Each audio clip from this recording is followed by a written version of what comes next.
Today, I want to address the governor of Imo State, our governor, Senator Uzodinma.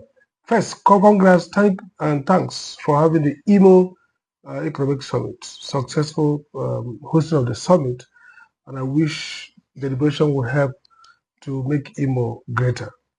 But I want to talk more about the issue around Tiger Base. For too long, and recently, there's been so much complaint about extrajudicial killing, documented by Human Rights Commission and other watchdog agencies, the way people have been exploited, sometimes allegations of death and killing.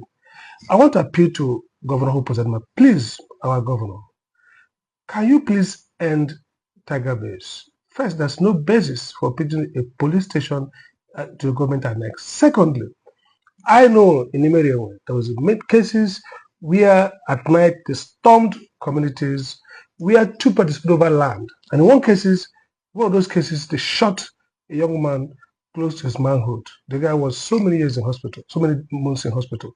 There are many cases where police officers under the Tiger Base have terrorized citizens of Imo State. My question is, Mr. Governor, this is obviously not what intended. It didn't intend that the citizens will become victims at the hand of very heartless people. To the IG of police, why should there be a Tiger-based police station that is not accountable within the normal police structure?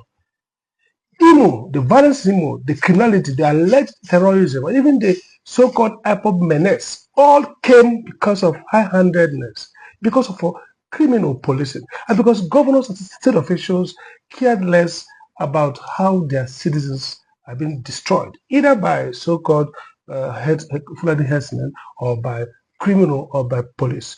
Mr. Governor, please, Governor Ndimo, end Tiger-based menace. Save your people from these extortions, alleged killings, and several others.